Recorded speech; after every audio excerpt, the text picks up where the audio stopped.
मसीह यीशु में आप सबकी सलामती हो। मैं ईमान रखता हूँ कि आप सब लोग खैरियत से होंगे और मैं अपने खुदावन यीशु का शुक्र करता हूँ जिसने मुझे ये मौका बख्शा कि आप सबके दरमियान में कलाम की मुनादी कर सकूँ।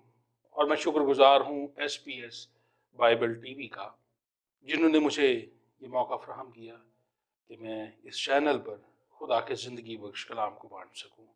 आज का जो मेरा टॉपिक है वो है माफ़ी का कलमा। मसीह के 7 सलीबी कलमात में से ये पहला कलमा है। मेरे साथ देखिए, खुदा उनकी ज़िंदगी बख्श कलाम में से मुक़द्दस लूका की मार्फत लिखा गया इंजीली बयान, उसका 23 बाब और उसकी 34 आयत। यहाँ पर लिखा है, यीशु ने कहा, ए बाप, इनको माफ़ कर, क्योंकि ये जानते नहीं कि क्या करते हैं। खुदा उनके पाक कलाम के पढ़े और सुने जाने पर उसकी बरकत हो। आमीन। ये वो पहला कलमा है जो मसीह की ज़ुबान मुबारक से निकला। ए बाप, इनको माफ़ कर, क्योंकि ये जानते नहीं कि क्या करते हैं। अगर हम इसके पस मंज़र पर गौर करें तो जुमेरात के दिन जब यीशु ईद फतीर पर अपने शागिर्दों के साथ आखिरी फस्सा खाने को बैठे, तो वहाँ पर यीशु खाने के दौरान अपने पकड़वाने वाले शख्स के बारे में भी बात करते हैं। और फिर दस्तरखान से उठकर यीशु जो है वो अपने शागिर्दों के पांव धोता है और उनको हलीम और आजिज होने की तालीम देता है। लेकिन दूसरी तरफ सरदार काहिन और फकिया यीशु को मार डालने का मौका तलाश कर रहे होते हैं। फिर यीशु वहां से फारिग होकर अपने शागिर्दों के साथ बाकी गतसमनी में चला जाता है, और ये वो जगह है जहां पर यीशु अक्सर अपने शागिर्दों के साथ जाया करता था, और ये बात उसका पकड़वाने वाला भी जानता था। जब यहूदा सरदार काहिनों और सिपाहियों के साथ और फकिया के साथ वहां पहुंचा तो उन्होंने यीशु को गिरफ्तार किया। यीशु को गिरफ्तार करने के बाद 4 बड़ी अदालतों में पेश किया गया। हन्ना और कायफा जो सरदार काहिन थे उनकी अदालत में, और यहूदियों की सुप्रीम कोर्ट जिसे सिनहेड्रिन कहते हैं उसमें यीशु को पेश किया गया, और फिर पिलातुस की अदालत में और हेरोदिस की अदालत में। अब गौरतलब बात यह है कि जब यीशु को मजहबी अदालतों में पेश किया जाता है तो उस पर इल्जाम लगाया जाता है कि ये कुफर बकता है, और जब हुकूमती अदालतों में पेश किया जाता है तो वहां पर उसको बागी होने का इल्जाम उस पर लगाया जाता है, और कैसर को जजिया ना देने का इल्जाम लगाया जाता है। ये 2 तरह की अदालतें और 2 तरह के इल्जाम हैं जो इस बात की दलील है कि वो यीशु को जानबूझकर मार डालना चाहते थे।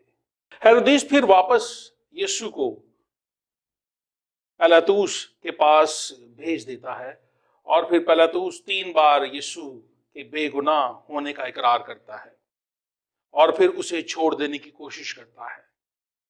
लेकिन लिखा है कि वो और जोर से चिल्लाए, इसे सलीब दो। और फिर ऐसा हुआ कि सुबह 9 बजे के करीब यानी दूसरे पहर यीशु को कीलों से जड़कर सलीब पर लटका दिया गया, और मसीह के जुबान मुबारक से ये पहला कलमा निकला, ए बाप, इनको माफ कर, क्योंकि ये जानते नहीं कि क्या करते हैं। अगर हम लफ्ज यीशु ने कहा पर गौर करें तो यूनानी मतन में इसका मतलब है एलिगेन, जिसका मतलब है माजी में कोई काम जो है वो जारी रहा हो। दूसरे लफ्जों में अगर इसका तर्जुमा करें तो लिखा है कि यीशु बार बार कहता रहा, ए बाप, इनको माफ कर, क्योंकि ये जानते नहीं कि क्या करते हैं। इस कलमे में 3 باتیں غور طلب ہیں۔ نمبر 1 خطاب، دوسرے پہ درخواست، اور تیسرے پہ دلیل۔ بیٹا جو ہے وہ باپ سے مخاطب ہے اور خطاب کرتے ہوئے وہ کہہ رہا ہے کہ اے باپ ان کو معاف کر، اور درخواست معافی کی کر رہا ہے، اور دلیل یہ دے رہا ہے کہ یہ معصوم ہیں، یہ نہیں جانتے کہ یہ کیا کر رہے ہیں، ان کو معلوم نہیں ہے کہ یہ کس سنگین جرم کو کر رہے ہیں، کیونکہ یہ جانتے نہیں ہیں، اس لیے ان کو معاف کر، کیونکہ بیہائنڈ دا ریزن جو یسوع کام کرنے جا رہا ہے وہ بہت بڑا ہے۔ میرے عزیزو، معافی جو ہے یہ ایک مشکل عمل ہے، اور خاص طور پر اس لمحہ میں کسی کو معاف کرنا جب وہ آپ کو دکھ اور اذیت دے رہا ہو۔ ہم دوسروں کو تب معاف کرتے ہیں جب ہمارا غصہ ٹھنڈا ہو جائے، یا جب ہم بات کو بھول جائیں، یا بات کو گزرے چند روز یا چند ماہ ہو جائیں، پھر ہم معاف کرتے ہیں، کیونکہ معافی ایک مشکل عمل ہے۔ لیکن یسوع اپنے ستانے والوں کو اس لمحہ میں معاف کر رہا ہے جب وہ اسے سخت اذیت دے رہے ہیں، جب وہ سخت کرب کی حالت میں ہے، اور وہ کہہ رہا ہے اے باپ ان کو معاف کر، کیونکہ یہ جانتے نہیں کہ کیا کرتے ہیں۔ میرے عزیزو، یسوع نے جیسا کہا اس نے ویسا کیا، اور مسیحیت جو ہے یہ کوئی مذہب نہیں ہے، بلکہ یہ طرز زندگی ہے، مسیحی طرز زندگی، life style of Jesus Christ. اگر ہم مقدس متی کی معرفت لکھا گیا انجیل بیان، اس کا 5 باب اور اس کی 44 آیت کا مطالعہ کریں تو وہاں پر لکھا ہے، لیکن میں تم سے کہتا ہوں کہ اپنے دشمنوں سے محبت رکھو اور اپنے ستانے والوں کے لیے دعا کرو۔ یہ وہ بیان ہے جو مسیح کی زبان مبارک سے نکلا، اور یسوع نے جیسا کہا صلیب پر وہ ویسا ہی کر رہا ہے۔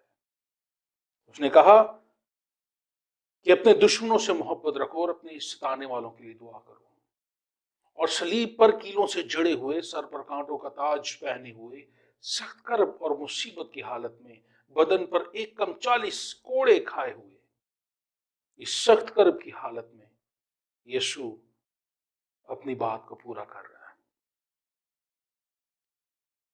اور وہ اپنے ستانے والوں کے لیے دعا کر رہا ہے کہ اب آپ ان کو معاف کر، کیونکہ یہ جانتے نہیں کہ کیا کرتے ہیں۔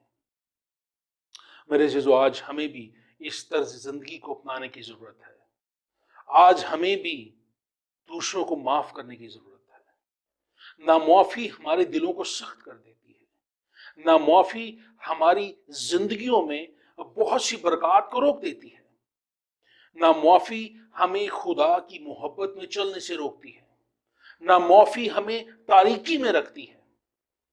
لیکن جیسے ہی ہم معاف کرتے ہیں تو ہمارے لیے برکتیں جاری ہو جاتی ہیں، وہ برکتیں جو رکی ہوئی ہیں وہ ہمارے لیے جاری ہونا شروع ہو جاتی ہیں۔ جیسے ہی ہم اپنے دل کو نرم کرتے ہیں، جیسے ہی ہم دل کی سختی کو توڑتے ہیں، ویسے ہی ہمارے لیے خدا کی قدرت جاری ہونا شروع ہو جاتی ہے۔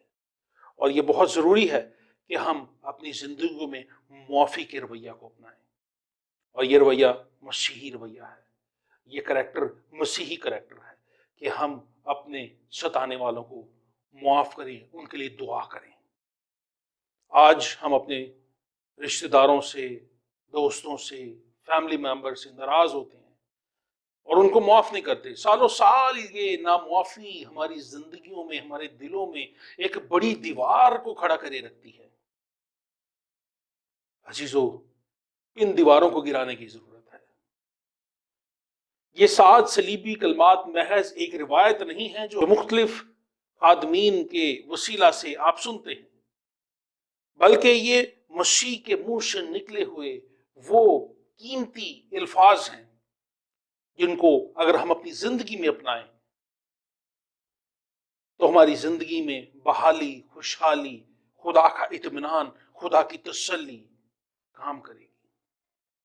मेरे अजीजों, हमें माफी का रवैये को अपनाना है और अपने सताने वालों के लिए दुआ करनी है। हमें मसीह के रवैया को अपनाना है। कलाम कहता है कि ईमान के बानी और कामिल करने वाले यीशु को तकते रहो। यीशु मसीह जो उसने कहा उसने करके दिखाया। उसने कहा अपने दुश्मनों को माफ करो, उसने माफ किया। उसने सताने वालों के लिए दुआ की। अगर हम मुक़द्दस मत्ती रसूल की मार्फत लिखा गया इंजीली बयान उसका 6 बाब और उसकी 14 आयत को पढ़ें तो वहां पर लिखा है, इसलिए कि अगर तुम आदमियों के कसूरों को माफ करोगे तो तुम्हारा आसमानी बाप भी तुमको माफ करेगा। Hallelujah, hallelujah.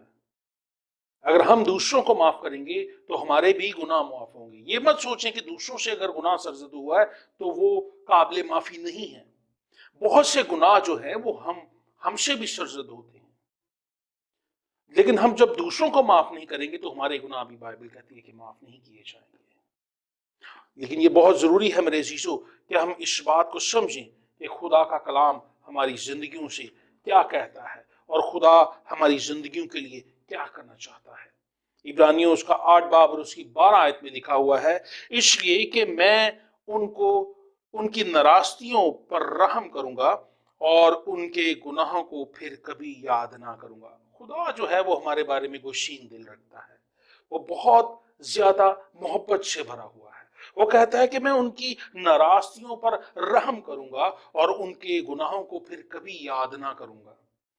मेरे अजीजों, खुदा आपको माफ करता है। खुदा ने आपके लिए निजात का, बहाली का बंदोबस्त किया। खुदा ने आपके गुनाहों के लिए माफी का इंतजाम किया और उसने अपने इकलौते बेटे को, यीशु मसीह को मेरी और आपकी खातिर इस दुनिया में भेजा ताकि वो हमारे गुनाहों की खातिर सलीब जैसी लानती मौत को कबूल करे। और उसने हमारी खातिर सलीब पर अपनी जान दी। उसने हमारी खातिर 1 40 कोड़े खाए। वो हमारी खातिर जलील हुआ, उसके मुंह पर थूका गया, तमाचे मारे गए, उसकी दाढ़ी को नोचा गया, उसके सर पर कांटों का ताज रखा गया, उसको घसीटा गया, उसका तमस्खर उड़ाया गया, उसके कंधों पर एक भारी सलीब को रखा गया और यरूशलेम की गलियों में उसको चलाया गया। मेरे चीजों, ये सिर्फ मेरी और आपकी खातिर था। हमें यीशु के रवैये को अपनाने की जरूरत है। हमें यीशु मसीह को अपनाने की जरूरत है। हमें यीशु मसीह को अपना निजात दहिंदा कबूल करने की जरूरत है, क्योंकि जो कोई उस पर ईमान लाएगा वो हलाक ना होगा बल्कि हमेशा की जिंदगी पाएगा। मेरे अजीजों, माफ करना सीखें, माफ करें, क्योंकि माफ करना मसीह का रवैया है। और जिस कदर हम मसीह के रवैया में आगे बढ़ेंगे, हमारी जिंदगियों में खुदा का काम उसी कदर ज्यादा होता चला जाएगा। खुदा इस कलाम के वसीला से आपको बरकत दे। आमीन।